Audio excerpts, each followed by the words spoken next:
place in stacked timber. One slip and danger strikes.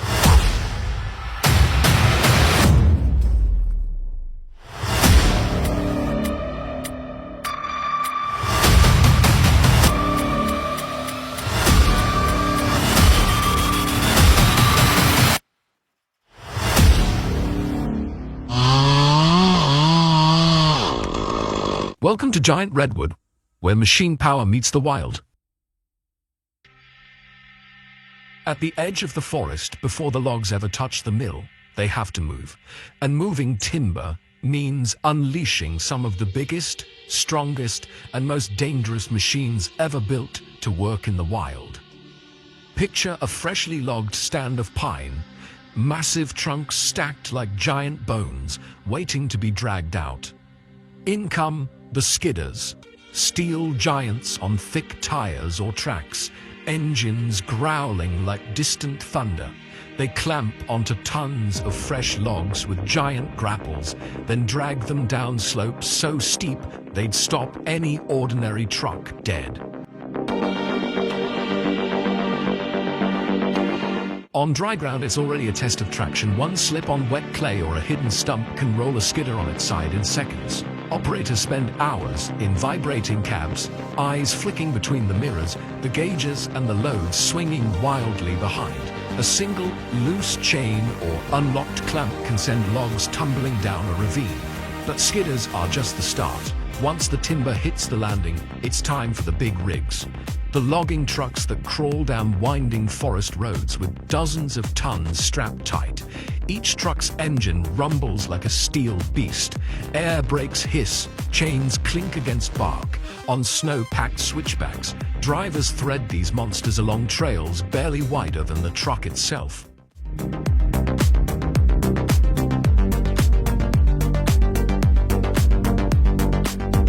One bad turn, one patch of black eyes, and an entire load of logs could slide off the edge, taking the driver with it. These trucks carry more than timber. They carry the weight of responsibility. The drivers must balance each log to keep the center of gravity steady. They inspect every chain and tension bar, because one loose log could break free at highway speeds and smash through anything in its path. Winter brings its own challenges: deep snow, frozen brakes, icy climbs that sap engine power. In heavy rain, roads wash out, turning a routine haul into a game of risk and instinct. A stuck rig, miles from the nearest road, means hours, sometimes days, waiting for a dozer or recovery truck to pull it free.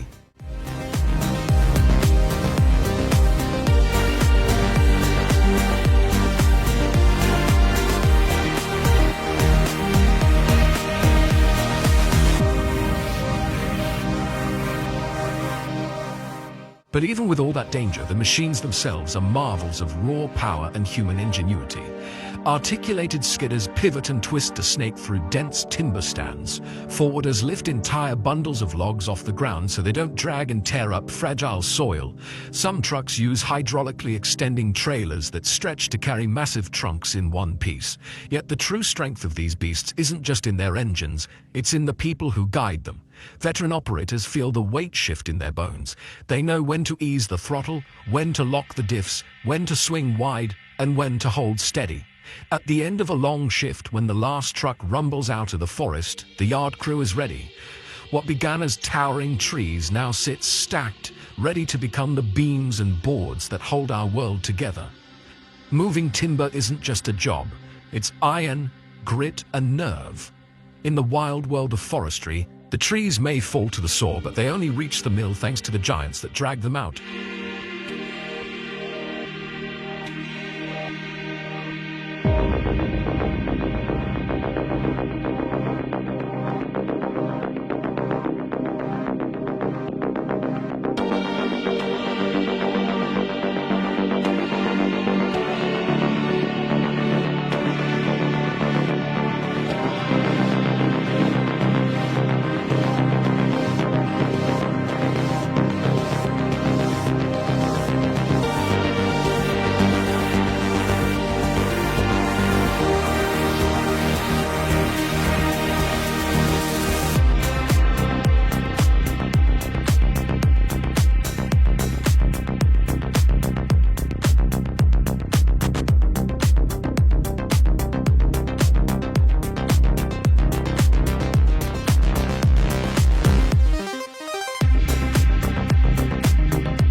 Deep inside the scrapyard, past piles of rusted metal and old frames, the twin-shaft shredder waits. It doesn't roar like a crusher or slice like a saw.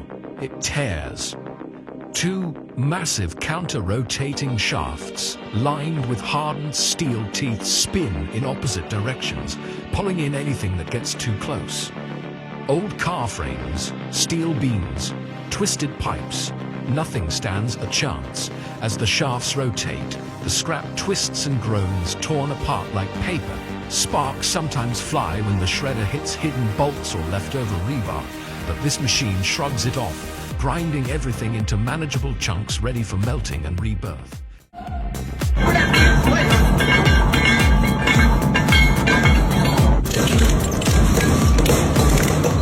Unlike high-speed grinders, the twin-shaft shredder moves slow and steady, minimizing dust and flying debris. Its biggest strength, versatility. It can handle light metals, plastics, wood, even tires. The counter-rotating motion keeps the flow smooth, preventing jams that would stop other shredders cold. But inside that steady hum hides danger. A hidden gas canister or pressurized tank can turn the machine into a blast zone. That's why operators stay vigilant, sorting, scanning, listening for the change in pitch that signals trouble deep in the feed. When the day ends, tons of twisted scrap become neat piles of metal, ready for the furnace. It's not just about destruction, it's about giving old steel a new life. The twin-shaft shredder doesn't just chew scrap, it proves that in the world of metal, nothing truly goes to waste.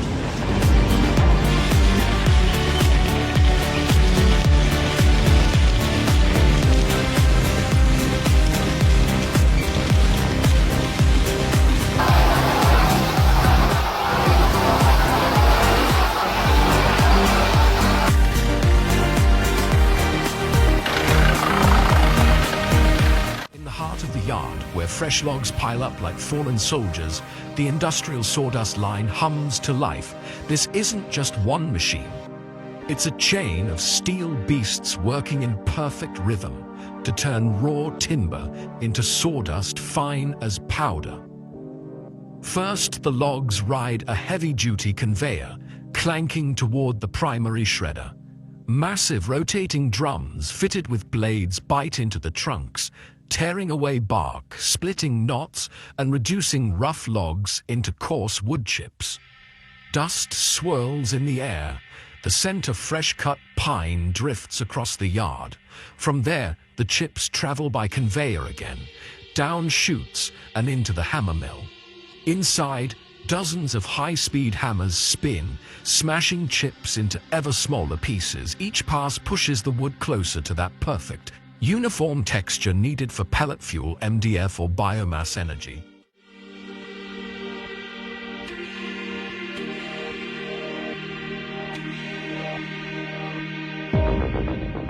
It's a process that looks simple but hides countless hazards. A piece of scrap metal hidden in a log can shatter a blade, sending shards flying. Sawdust builds up fast, too much, and it becomes a fire hazard. That's why operators monitor every belt, every filter, every spark that might flicker in the dust-filled air. Modern sawdust lines use magnetic separators to catch stray nails and sensors to shut the whole system down at the first sign of trouble. Dust collectors and fans roar constantly, pulling airborne particles into huge filter bags to keep the air clear and the machines running smooth. The beauty of an industrial line is its non-stop flow. Logs go in rough, raw, and heavy. They come out as mountains of soft, clean sawdust ready to be pressed into pellets, formed into boards, or burned for green energy. Nothing is wasted. Even bark and offcuts are fed back into biomass boilers to heat the mill. At day's end, the yard is quieter but never silent. The conveyors clatter to a halt. The last load of sawdust settles into massive storage silos. You can smell the sweet scent of pine in the air, proof that every splinter and knot has been ground down to something useful. In the world of industrial forestry, this is how waste becomes fuel, how timber's last breath powers tomorrow. The sawmill may fell the forest, but the sawdust line makes sure nothing goes to waste.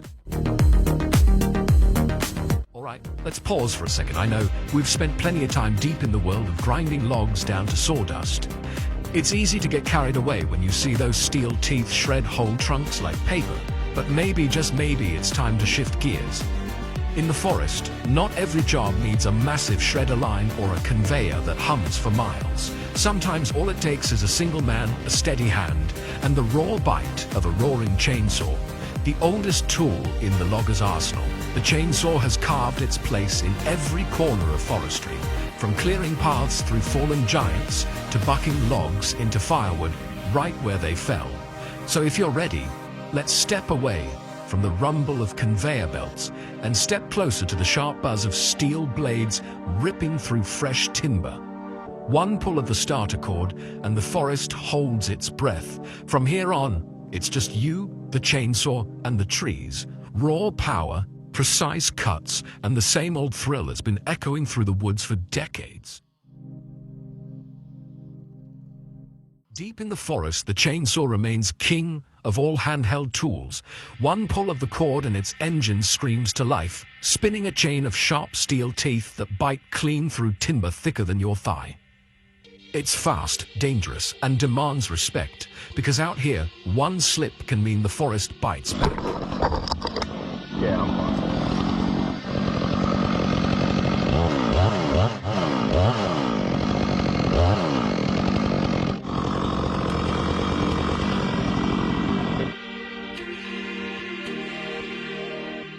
At the edge of a clearing where the forest meets the yard, a steel giant waits, part saw, part splitter, or raw hydraulic power. This is the hydraulic wood processor, a machine that does in minutes what once took whole families days to finish. Picture a log, rough and heavy, fresh from the woods. A conveyor lifts it onto the cradle where a circular blade spins, ready to bite. The operator pulls a lever. The blade hums louder and slices clean through the log like butter, dropping rounds perfectly measured for the fire. No guesswork, no wasted swing of an axe. But that's only the start. Those freshly cut rounds roll forward onto the splitting table where a hydraulic ram stands ready. With a hiss and a slow push, the steel wedge presses through dense wood grain. Knots and gnarls surrender as the log cracks apart into halves, then quarters, then neat pieces that dry faster and burn hotter. Watch long enough and you'll see the dance of steel and wood. Conveyor belts hum, blades spin, the wedge resets, and the next round drops into place. One operator perched safely in the cab or beside the controls keeps the flow steady. Logs in, firewood out. What once left shoulders aching and axes dull now stacks up in perfect piles, ready for winter.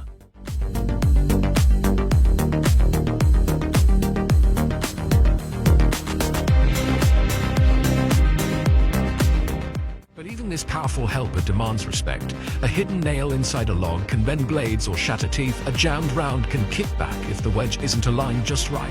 That's why old hands never rush the cycle. Every push of the lever, every fresh cut is watched and felt.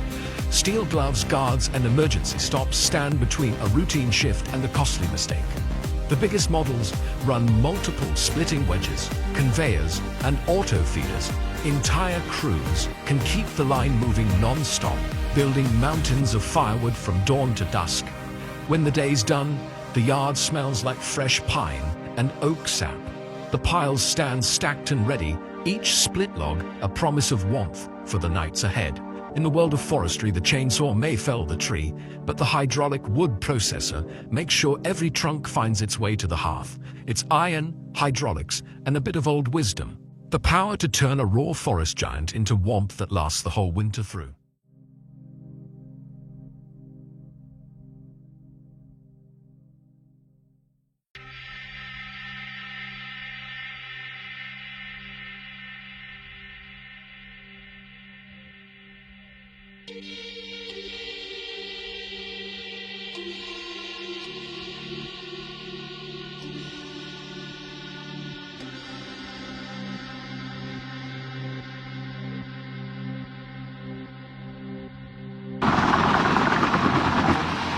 Out at the edge of a logging site where fresh cut trunks and branches lie scattered, a different kind of steel beast waits. These are the mobile wood grinders. Massive truck-mounted or track-mounted machines that bring the power of an entire sawmill straight to the heart of the forest. Picture a stand of storm-felled trees, limbs tangled, brush piled high. Instead of hauling every trunk and branch back to the mill, the mobile grinder crawls right up to the mess. Its conveyor swings out, the infeed drum spins, and a heavy-duty rotor lined with razor-sharp teeth starts to turn. Log by log, branches and offcuts feed into the maw. The grinder's drum shreds them apart, smashing fiber and bark into fine sawdust. Powerful fans blow the dust out through chutes, forming neat piles or filling truck beds ready to haul back for biomass, fuel, pellets, or compost.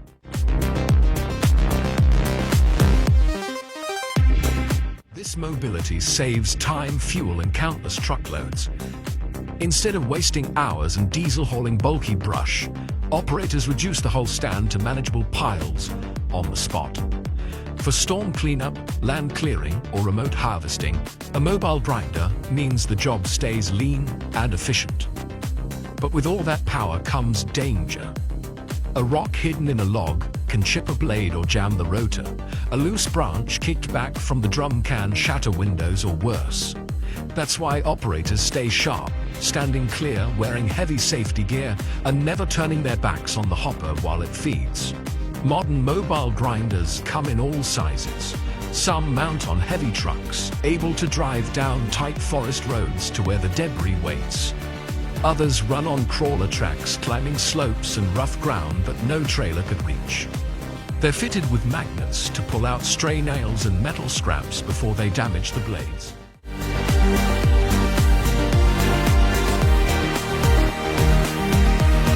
Inside the cab, screens and sensors monitor temperature, vibration, and output flow. A single operator controls the feed rate, drum speed, and discharge chute direction, adjusting on the fly for wet, tangled wood or dry, brittle slash. Watch from a distance, and you'll see the forest floor transform. Towering piles of tangled branches vanish into clean rows of sawdust. The air smells of fresh pine and diesel. The hum of the rotor blends with the crackle of wood fiber snapping under tons of spinning steel. When the last log feeds through, the grinder idles down. Trucks roll in to haul the sawdust away, leaving a clear site ready for new growth replanting or fire prevention. Where others see waste, the mobile grinder turns it into fuel, mulch, or raw material for new products. Out here, far from the mill, the mobile wood grinder proves that you don't need walls and conveyor lines to make sawdust fine as powder.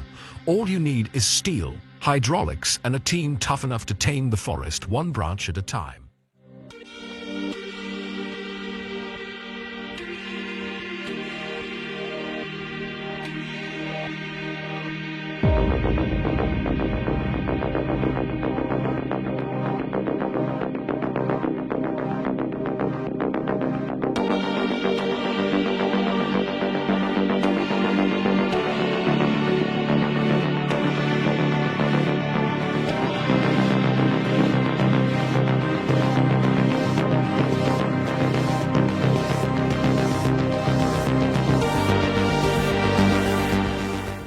On the edge of the quarry, where cliffs of raw stone tower overhead, the rock crusher waits.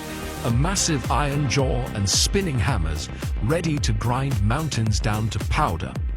It's the kind of machine that turns the hardest granite, basalt, or limestone into dust fine enough for concrete, asphalt, or building foundations. Picture a boulder the size of a pickup truck. Rough, jagged, unyielding. A loader drops it onto the crusher's steel hopper with a thunderous clang. Deep inside, massive jaws bite down, cracking the rock into chunks that fall onto a vibrating screen. The biggest pieces return for another round, while the smaller chunks move on to the hammer mill. Inside the hammer mill, dozens of steel hammers spin at incredible speed. Each hit chips, cracks, and splinters the stone, turning sharp edges into grains, then grains into powder. Dust rises in clouds, sucked away by giant extractors that keep the air clear and the crew safe. A good rock crusher doesn't just chew stone, it does it with precision. Adjustable screens sort the output by size. coarse for road base, medium for aggregate, fine for cement mixes.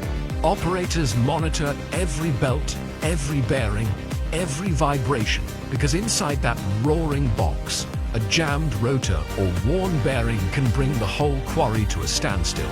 But the real danger hides in the unexpected. A piece of rebar buried in concrete rubble, a rock too dense for the teeth to bite. One wrong feed can snap blades or send shrapnel flying.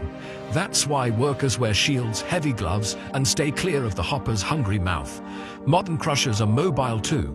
Some mount on tracked frames, crawling into remote sites to pulverize stone on the spot.